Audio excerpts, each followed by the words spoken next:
hari ini. Saya akan menyambung tentang apa yang disampaikan di introduction class oleh Gubernur Lemhanas Agus Wijoyo. Dan mungkin karena bicara tentang state power, saya akan mengangkatnya mau tidak mau dari pendekatan teoritis hubungan internasional. Nah, kalau kita berbicara tentang hubungan internasional, banyak orang menyebut saya itu seorang realis sejati. Apa sih seorang realis sejati? Dalam bahasa sederhananya adalah orang yang berprinsip bahwa dunia ini berjalan atau hukum negara ini berjalan adalah hukum survival of the fittest. Nah, bagi realis, isu-isu keamanan, isu-isu strategik terkait dengan security dan defense itu masuk ke dalam high politik. Oleh karenanya di mata para realis, isu-isu di luar itu dianggapnya low politics gitu. Nah, ada buku yang bagus dari Carr di mana publikasinya disebut The 20 Years Crisis. Dan di situ dia mengkritik tentang pandangan-pandangan idealis utopian seperti Amerika, seperti Inggris, yang menganggap bahwa mereka itu punya pandangan-pandangan yang fokus bagaimana negara itu berhubungan satu sama lain, bagaimana nilai-nilai agenda normatif itu ditransformasi menjadi keputusan radikal politik untuk dunia yang untuk dalam bahasanya menciptakan tataran dunia internasional yang damai. Menurut Carr, tidak mungkin mengubah dunia di mana power menjadi elemen paling dasar dari politik. Jadi kritik Carr yang paling besar itu sebenarnya pada PBB tadinya gitu, akan kegagalan PBB. Menurut dia, daripada memaksakan harmonisasi kepentingan melalui pembentukan institusi, maka lebih realistis negara-negara itu menerima saja bahwa konflik of interest sebagai sesuatu yang lazim dialami di politik internasional. Nah, dia menolak nilai universal tadi, dan menurut dia itu adalah terkait prinsip moral gitu loh. Jadi menurut Carr juga prinsip-prinsip moralitas juga menjadi dasar atas apa yang disebut sebagai prinsip absolut universal. Mereka yang bertindak atas nama prinsip universal menurut Carr justru bertindak atas nama dan kepentingannya sendiri. Saya sengaja membuat beberapa paparan ini tertata gitu supaya nanti saya bisa share dalam bentuk slide yang saya akan selipkan, sehingga urutan ceritanya nih atau urutan paparannya nih akan baik gitu. Nah, Carr menolak tentang argumen apa yang namanya harmoni kepentingan atau harmony of interest, karena dia bilang nggak mungkin lah kita punya kepentingan sama katanya gitu. Karena menurut Carr yang terjadi adalah konflik kepentingan, karena setiap individu berbeda kepentingannya, artinya juga setiap negara berbeda kepentingannya.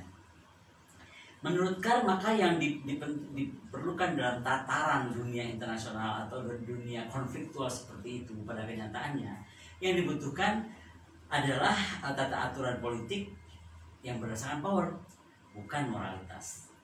Nah, varian pemikiran realisme adalah di negara adalah aktor utama, dan negara dilihat sebagai aktor yang dianggap rasional gitu loh. Melalui proses rasional itu maka pengambilan keputusan akan diambil, kemudian juga alternatif dapat dimaksimalisasi untuk keuntungan dan ataupun meminimalisir kerugian dari negara dengan kebijakan-kebijakan yang dibuatnya. Dalam hierarki isu dan kepentingan yang dihadapi negara, maka keamanan menjadi isu atau kepentingan yang paling menjadi prioritas negara. Dan dengan demikian realisme itu fokus pada konflik aktual maupun potensial antara negara, sehingga berbicara tentang kekuatan power atau penggunaan power atau use of force. Nah, bagaimana stabilitas internasional diwujudkan dijaga melalui utilitas kekuatan, dan bagaimana menyelesaikan persoalan itu adalah bagian dari pencegahan dari segala bentuk ancaman. Morgenthau misalnya juga itu menyatakan bahwa dia ini percaya pada 6 prinsip klasik dari political realism gitu. Yang percaya bahwa politik diatur oleh hukum objektif, di mana hukum itu seperti hukum alam. Tadi saya bilang, jadi ada hukum alam, orang yang lebih kuat atau makhluk yang lebih kuat itu akan lebih survive gitu. Dan karenanya pada dasarnya manusia itu mementingkan dirinya sendiri. Individu mementingkan diri sendiri, maka kemudian negara pun karena mengandung individu-individu itu akan mementingkan dirinya sendiri. Pengertian national interest juga didefinisikan sebagai power yang menurut Morgenthau itu sangat relevan dan diperjuangkan oleh suatu negara. Apapun yang diperjuangkan oleh suatu negara dalam pengertian national interest itu adalah berujung kepada pencapaian power yang ingin dicapai dan yang harus dicapai gitu. Dan national interest ini bisa berubah-ubah. Berubahnya bisa tergantung waktu, bisa tergantung lingkungan, bisa tergantung bagaimana suatu negara kebijakannya berlaku terhadap negara lain. Atau bisa saja kita tidak berlaku apa-apa, kemudian negara lain memperlakukan suatu kebijakan, itu akan berdampak kepada kita. Realisme juga menyadari adanya peranan moral. Moral yang dimiliki individu itu berbeda dengan yang dimiliki negara. Karenanya yang paling tinggi bagi moral suatu negara adalah survival of the fittest. Maksudnya national survival tadi gitu. Persoalannya ini menjadi lebih sulit karena masalah moral ini standarnya beda. Apa yang bagus buat negara A belum tentu bagus buat negara B. Apa yang bagus buat Indonesia belum tentu bagus untuk negara sekitar Indonesia gitu. Nah, realis ini mengidentifikasi bahwa bahwa tidak ada suatu moral yang dapat diperlakukan universal sama seperti Kant tadi gitu. Karena semuanya tergantung pada tempat, waktu dan konteks dari utamanya kalau menurut Morgenthau adalah kebudayaan. Karena menurutnya keinginan suatu negara adalah sekali lagi bagaimana wujudnya itu akan dibentuk, diarahkan ke dalam national interest dan bagaimana budaya peradaban yang dibangun negara tersebut menuju ke sana. Merzheimer misalnya juga berpendapat bahwa negara itu membutuhkan powernya tidak saja untuk menjaga posisinya di balance of power, tapi bagaimana negara itu mampu terus meningkatkan eksistensinya. Nah, karena tujuan paling akhir negara adalah sebenarnya mendominasi sistem. Apakah itu sistem di dalam negerinya, apakah itu sistem regional, apakah itu sistem internasional. Nah, menurut Merzheimer dibangun atas 5 asumsi dasar. Negara itu terutama great powers adalah aktor utama yang anarki dan merujuk kepada ordering principle. Jadi ada sistem internasional yang sebenarnya tidak terdapat otoritas tersentralisasi dan berposisi lebih tinggi daripada negara. Karakter sistem internasional yang anarkis itu kontras dengan karakter politik domestik yang hierarkis itu. Maka semua negara memiliki kapabilitas militer ofensif meskipun berbeda satu sama lainnya. Kenapa? Dengan kata lain, sebenarnya power yang dibangun itu untuk mencederai negara lain gitu. Jadi sekali lagi, siapa yang akan lebih kuat untuk lebih mencederai lawannya, maka dia akan lebih survive. Setiap negara juga tidak pernah benar-benar mengetahui. Ini menarik nih. Karena dia bilang kita harus begitu karena kita nggak tahu sebenarnya intensi negara lain terhadap kita apa gitu. Karena bagaimana orang lain atau negara lain memiliki intensi menggunakan kekuatannya, ingin mengubah balance of power, ya kan? Atau negara puas dengan balance of power tapi tidak mampu mengubah keadaan gitu. Itu kan bermacam ragam. Nah, permasalahannya adalah kita tidak pernah tahu pasti intensi setiap negara. Itu titik penting disampaikannya. Maka menurut dia, kapabilitas militer itu membuat kemampuan kita itu akan lebih terjaga karena sekali lagi intensi tidak dapat ditebak gitu. Tujuan negara sekali lagi harus melakukan itu karena survival tadi dan jangan sampai salah mengerti ya.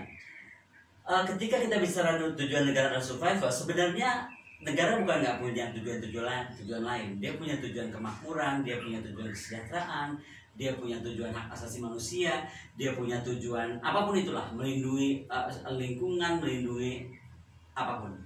Tapi sekali lagi, tujuan itu semua, tujuan kita sebagai manusia, tujuan untuk mencapai lingkungan, tujuan mencapai makmuran, tujuan mencapai kekuatan, itu baru dapat diwujudkan jika negara itu terjaga eksistensinya, terjamin eksistensinya.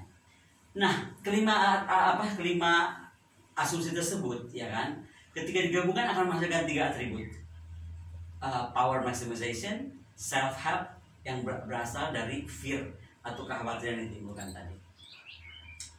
Negara juga memahami bahwa karena mereka itu di dunia adalah dunia yang self help, maka negara harus bergantung pada dirinya sendiri untuk menjamin eksistensinya. Ada kemungkinan memang negara itu membangun aliansi atau membangun kerjasama bagaimanapun juga untuk meminimalisir ancaman. Tapi pada dasarnya even aliansi pun dalam aliansi pun negara-negara itu akan membela kepentingan masing-masing juga gitu.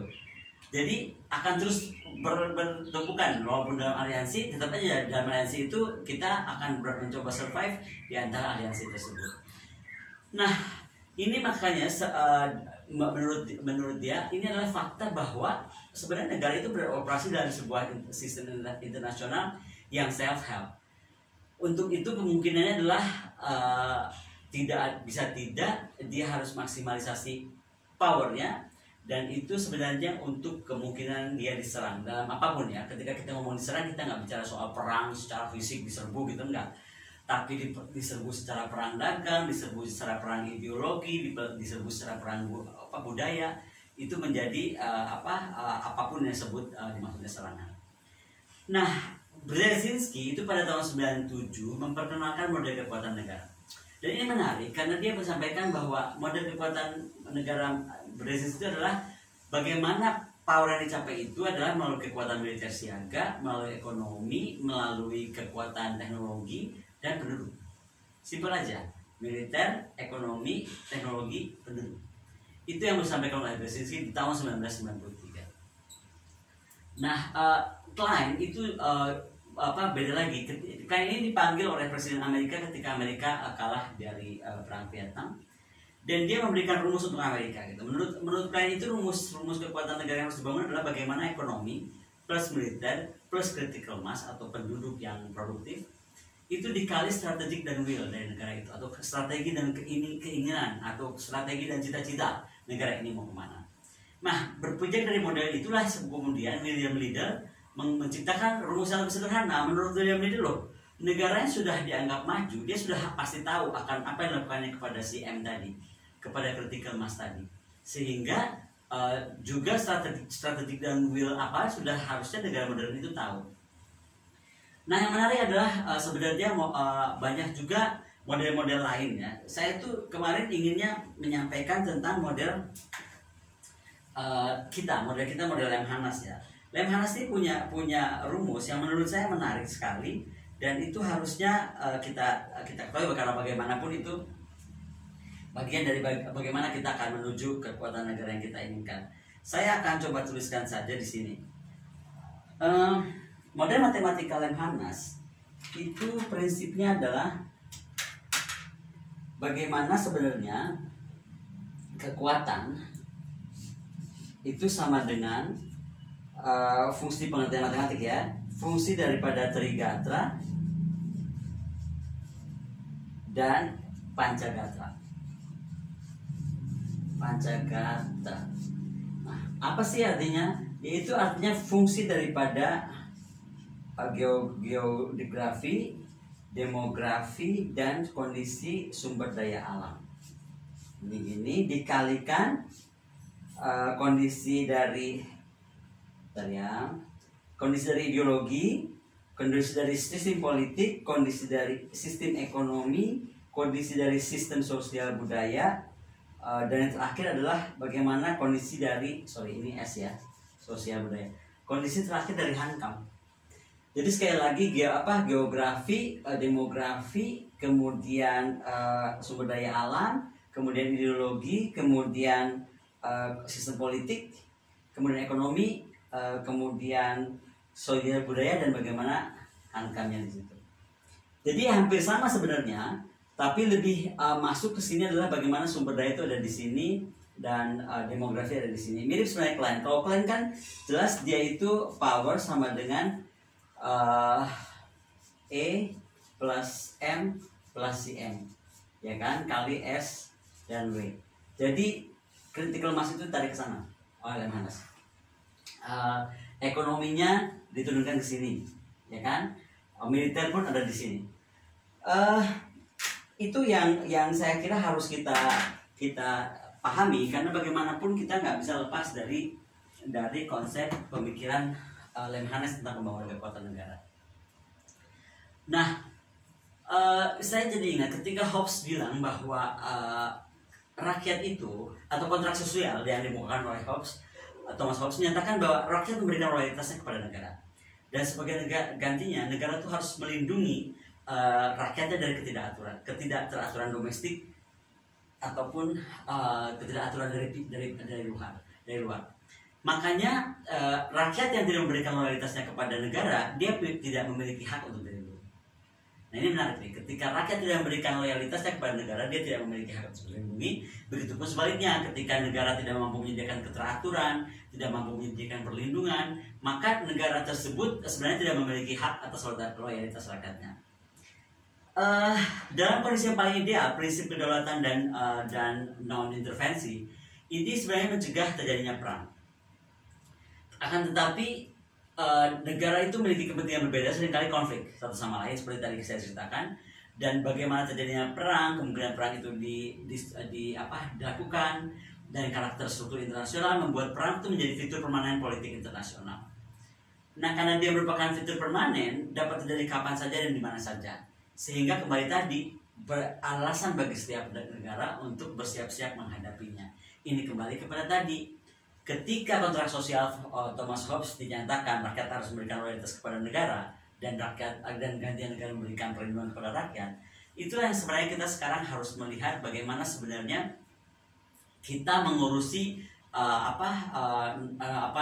memberikan atau sumbangsi kita kepada negara dan loyalitas kita dalam bentuk bermacam-macam, membayar pajak, patuh kepada aturan, patuh kepada hukum, patuh kepada kebijakan visi misi negara gitu, apapun itu.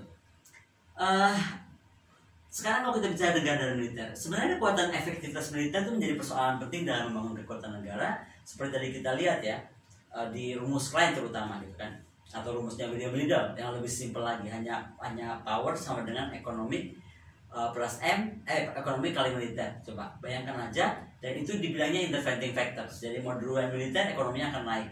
Mau duluan ekonomi, militernya akan naik gitu. Nah, semuanya kekuatan negara ini diukur dan dengan dalam apa yang disebut kekuatan militer ya, disebut dalam maximum combat power. Morgenthau mengajukan juga serangkaian resource yang sebutnya sebagai elemen-elemen kekuatan nasional yang bersifat dinamis. Tadi seperti teknologi, bagaimana misalnya teknologi itu akan berpengaruh kepada militer, bagaimana berpengaruh kepada kepemimpinan, bagaimana berpengaruh kepada kekuatan dan kualitas angkatan bersenjata. Nah, bicara tentang kualitas pertempuran, ada empat elemen combat capabilities. Pertama, manpowernya, bagaimana quality dari personal militer berdasarkan kesiagaan moralnya, frekuensi latihannya, peralatan yang diberikan, dan kemudian juga kepemimpinan. Kemudian weapon effectiveness, bagaimana sebenarnya kualitas, tadi saya sudah singgung sedikit tentang kualitas alutsista yang mempengaruhi kapabilitas tempur mereka. Lalu bagaimana tentang infrastruktur dan logistiknya, support dukungan logistik dan bagaimana infrastruktur terhadap tentara itu sebenarnya mulai dari peralatan supply, kemudian logistik, dan kemudian sampai barang itu harus, ataupun juga hal-hal lain itu memerlukan sekali supply yang teratur, supply yang baik, dan supply yang tidak kekurangan. Dan terakhir adalah organizational quality, yaitu kualitas organisasi militer. Dan ini dapat dilihat dari efisiensi manajemen serta tingkat kesiagaan yang tinggi dari pasukan kita. Ada kapabilitas militer itu ada 4 komponen, itu terdiri dari force structure, modernisasi, kesiapan, dan keberlangsungan. Apa sih force structure itu? Force structure itu tersusun dari komposisi, jumlah besar dari unit yang disiapkan. Sementara modernisasi itu juga terjadi pada unit, pada sistem senjata, dan pada sistem peralatan.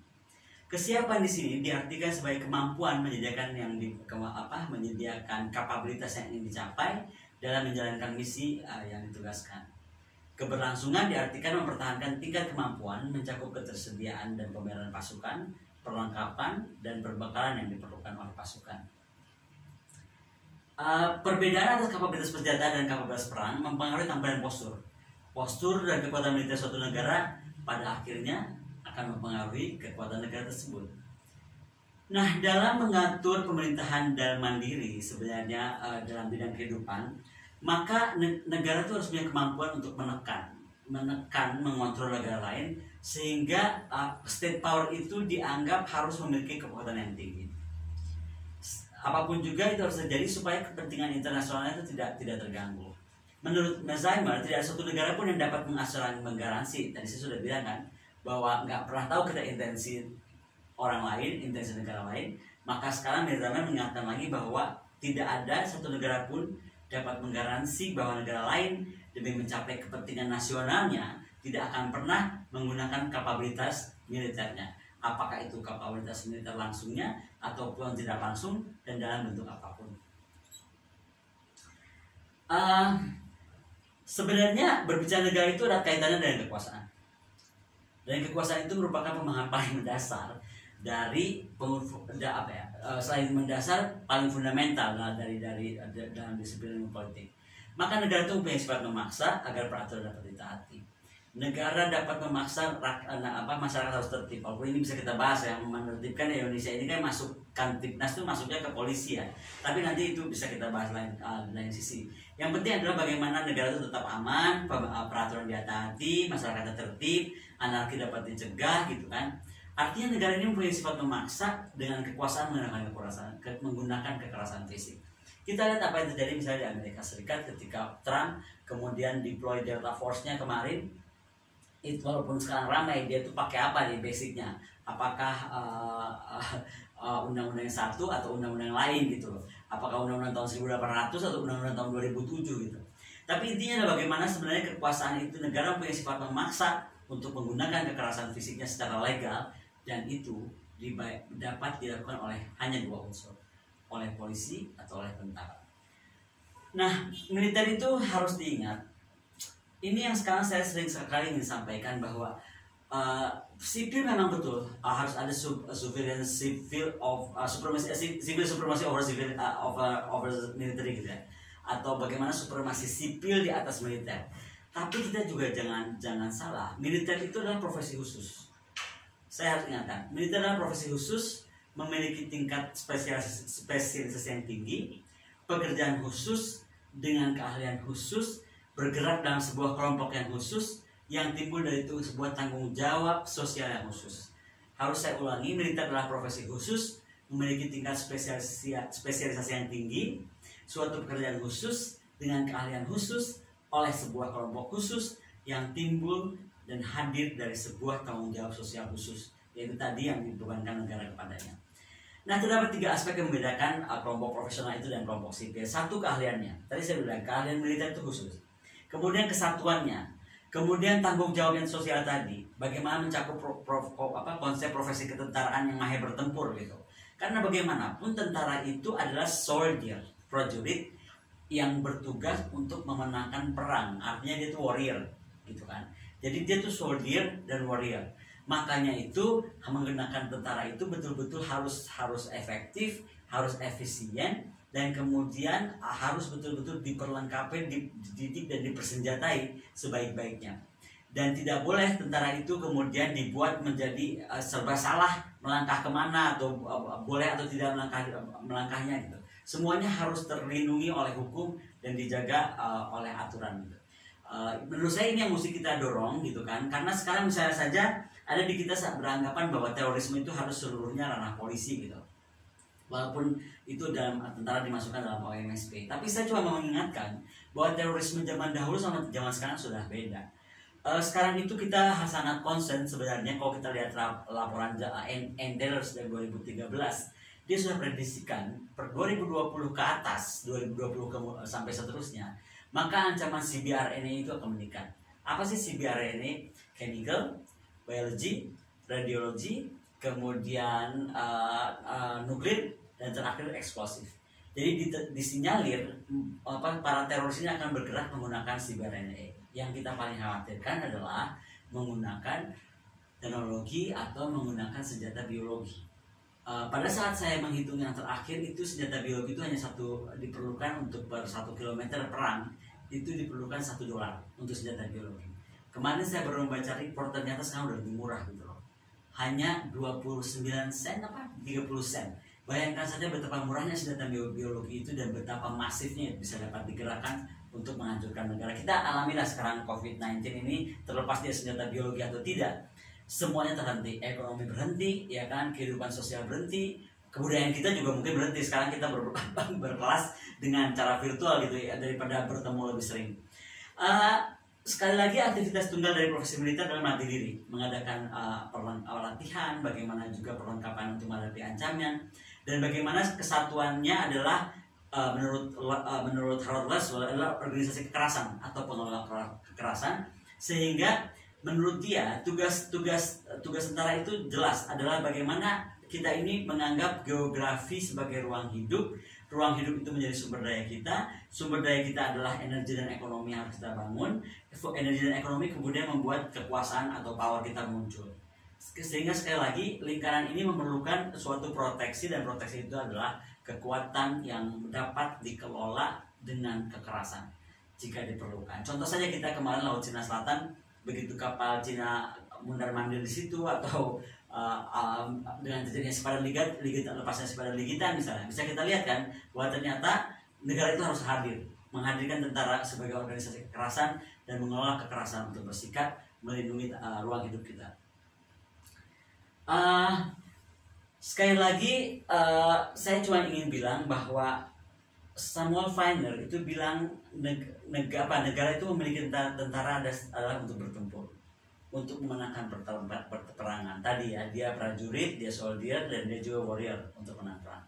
Itu kenapa kalau kita lihat tentang rumus kekuatan negara, atau kita ingat tadi apa yang leader sederhanakan menjadi ekonomi ke militer, militer ke ekonomi itu interventing, maka menurut saya itu agak aneh kalau sekarang kita itu melihat tentara kita itu harus dibangun, dididik, dilatih, diperlengkapi dengan alat persenjataannya berdasarkan anggaran.